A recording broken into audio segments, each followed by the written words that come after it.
Welcome to this lecture on PET MR scanners. This lecture is intended to be an introduction to PET MR scanners and a brief overview of MRI safety. These are the objectives for this lecture. Upon completion of this section, students will be able to diagram the components of PET scanners and PET hybrid equipment, explain the operating principles for PET scanners, understand MRI safety, and adhere to MRI safety principles.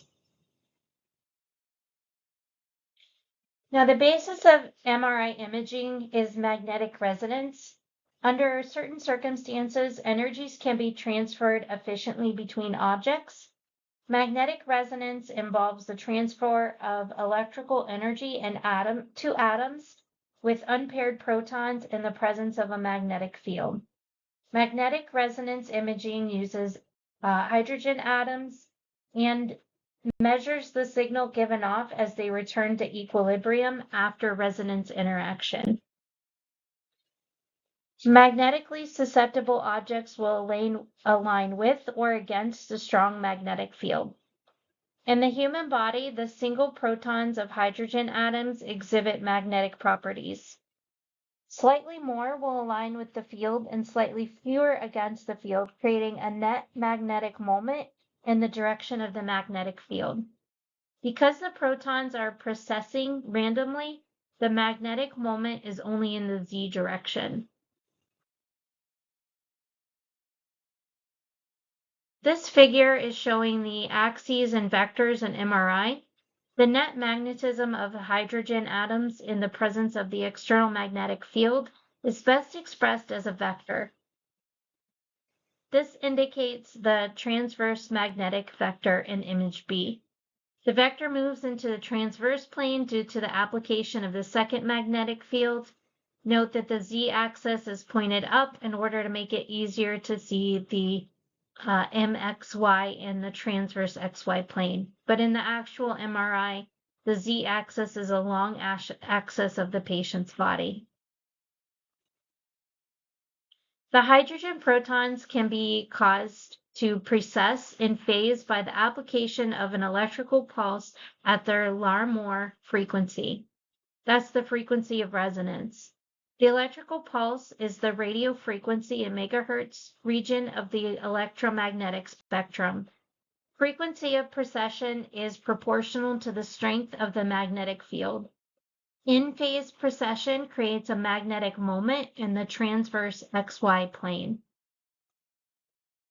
When the radio frequency is removed, also known as the RF pulse, the hydrogen atoms return to their random precession, a process called relaxation. Components of the relaxation include T1 relaxation and T2. The changing magnetic moment in the XY plane can be measured by the MRI tomograph as the free induction decay signal. The pulse sequence is a series of RF pulses applied along with the magnetic field gradients in order to collect signals that reflect different relaxation properties. Spin echo sequence is a basic MRI acquisition technique that involves the application of 90-degree and 180-degree RF pulses and then listening for the echo. And that's what's detected by the MRI signal. This image here represents the dephasing and rephasing. The magnetic moments of several hydrogen nuclei are shown as they experience 90-degree and 180-degree RF pulses. The initial circle shows them all in phase in the XY plane, and then they dephase over time. The 180-degree pulse essentially reverses their dephasing so that they come back into phase, generating the echo. The two slashes between the FID and the echo indicate that more time passes than the figure would indicate. The effect of the 180-degree pulse can be compared to causing runners on a track to turn around and go in the opposite direction. The received MR signals are encoded by the magnetic gradients to reflect their 3D location in the body. A gradient is a linear change in the magnitude of the applied field in an orthogonal axis. The slice thickness gradient is in the z direction, the frequency encoding is in the x direction, and the phase encoding gradient is in the y direction. The slice selection gradient causes only one transverse slice to resonate with the RF pulse.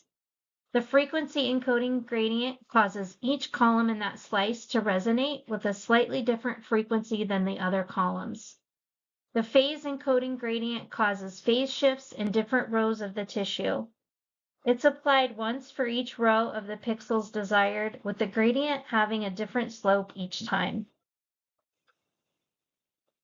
Data is stored in a matrix called a K-space map. Each transverse slice has its own K-space matrix. Matrix dimensions are specified in the acquisition, can be non-square. One direction in the K-space matrix represents the phase information and the other frequency information within that slice. Reconstruction is done via Fourier transformation.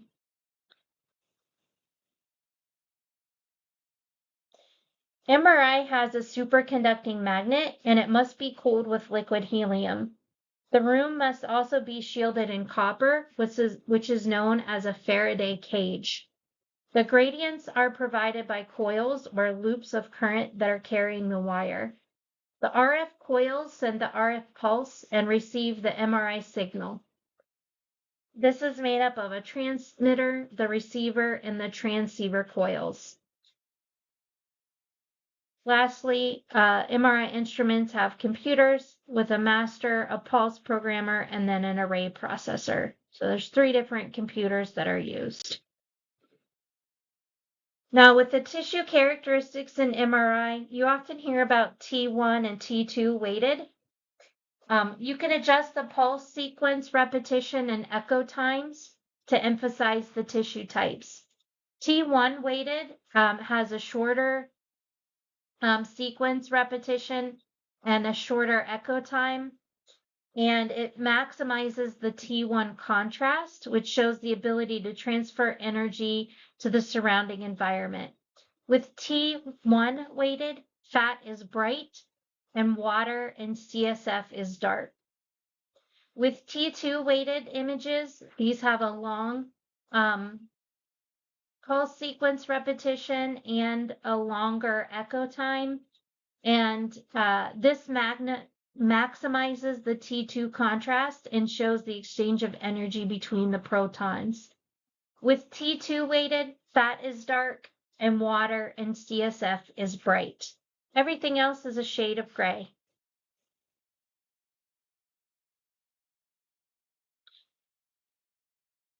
Other tissue characteristics include the proton density weighted images, and these are created by making the TR long and the TE short. This reflects the density of the hydrogen atoms. This has less image contrast than T1 or T2 weighted images, and with the proton density weighted images, moving fluids are usually dark if contrast has not been used, and this magnetized fluid has moved out of the slice before the echo time. There are a lot of safety issues with MRI. For one, the magnetic field and the RF pulse do not cause ionizations. That's actually a good thing, not an issue. That means you have less radiation exposure to patients. But the magnetic field can cause localized tissue heating, tingling sensation, and nerve stimulation. Heating becomes significant when a patient has a metal implant of any kind, and it is extremely important to screen everyone entering the MRI suite. Don't scan anyone with any internal metal. Don't bring anything that is susceptible to magnetic fields into an MRI suite. And anything that you bring in will become a projectile and pulled to the magnet. Noise is caused by rapidly changing currents in the gradient coils. So noise is always an issue for patients and patients with claustrophobia. this is a significant problem for them because of the smaller bore size of the MRI scanner. Gadolinium is also an important safety issue to discuss. The contrast for MRI has gadolinium in it, and this has a similar safety profile as contrast agents, and patients could have allergic reactions to the gadolinium contrast. There are a couple different commercial approaches to PET MR, although some of them aren't made anymore. GE Healthcare had one, PET CT and MRI tomographs connected by a table track that allowed for evaluating clinical efficacy of PET MR without a new system. Philips had a time-of-flight PET in tandem with a PET MR. This had a really big footprint because they were opposite of each other. And Siemens Healthcare had a redesigned PET tomograph inside the MRI. And so all three companies had completely different approaches to PET MR. Some of them are not making them anymore. And there really aren't a lot of PET MR scanners installed and in use. Mostly these are at large academic institutions, and primarily they're being used for research. There are still reimbursement issues with PET-MR at the time that this video was recorded, and the overall cost of these systems makes it very difficult to be widely accepted. So technical challenges when fusing PET-MR. The PM tubes that are present in PET are incompatible with a magnetic field. You could put them outside of the MR tomograph connected via fiber optics or use avalanche photodiodes in their place. So this is actually an advantage if it was digital PET, but traditional PET imaging makes it very incompatible with the magnetic field. The PET tomograph must be transparent to the MR signal in order to not affect any of the magnetic fields or the RF pulse. And there's also a need to correlate MR image intensities to the 511 keV attenuation for attenuation correction. MRI uses different matrix sizes and different imaging characteristics than CT and nuclear medicine do. So it makes it very difficult to use MRI for attenuation correction. MRI has better tissue contrast than CT and provides more effective anatomic correlation, especially when looking at soft tissue. And PET tomograph inside the MR can obtain truly simultaneous images. And the MR has the ability to generate multiple types of images, including not only T1 and T2 photon density, but also blood flow and spectroscopy of specific chemicals. Now, these are some images. You see SPECT, PET, and MR. The MR has a lot more detail in the sulci and gyri and the fine details of the brain than the nuclear medicine images do, but you'll notice that it's still structural. These are not necessarily functional, so being able to overlap them provides a lot better imaging information for the patient. This is a comparison of PET-CT to PET-MR. Notice between the CT and the MR images, there's a lot more detail. These are the same patient. So on the left, you see the PET, on the left, you see the CT, the PET fused images, and then the standalone PET. And on the right, you see the same patient, but with an MRI, the fusion with MRI, and then the standalone PET. So you'll notice that when you're looking for comparison here, that PET has a lot more detail in the soft tissue. You're better able to see different types of muscle versus fat and things like that. Especially in the brain, you see a lot more detail in the brain.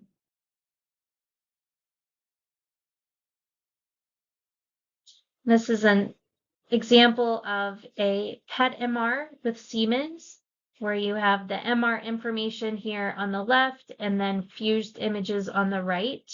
You see a lot more anatomic detail.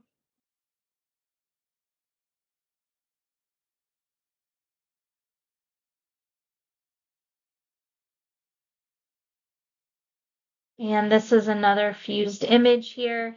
You see the whole body fused image in A. B and C are up close images. B is the PET only, C is the fused. So you see a lot more fine detail in the liver where you actually have some hot spots. And then D is MRI only and E is fused in the transaxial slices. And again, you can see a lot more detail in the liver there, even down to the blood vessels that you see. And then with F and G, you see fused brain images, and you could see all the detail that you see in the brain.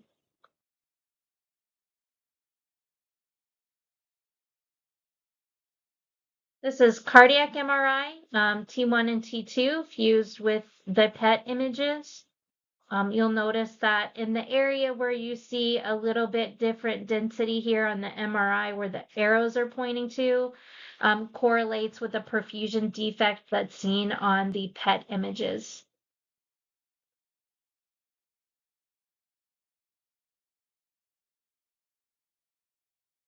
Now to talk a little bit about the MR safety. These are some signs that you may see in an MR suite. The green MR, green means go, that means MR safe. Yellow means speed up, right? No, yellow means slow down and pay attention. So this is MR conditional, and you want to know carefully what that is. If you're not sure, don't take it into the MR suite. And then the red means no, red means stop. So if you see the circle with the line through it, that's telling you it's not safe for MR. You'll see these often on labels of things, sometimes on products or wheelchairs, things like that. And this is a little bit more detail of understanding the MR safety labeling that FDA puts this out. The MR environment is unique safety hazard for patients with implants, external devices, etc. And so these are the things that you will see. When you see the MR conditional, notice there's a lot of stipulations there. Items may safely enter the MRI scanner room only under very specific conditions provided on the labeling. So pay close attention to those if you see the yellow.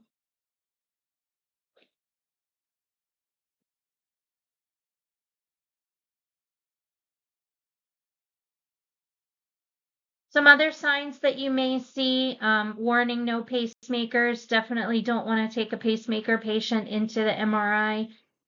Warning strong magnetic field, no metal or electronics, and then the actual picture of the MRI scan.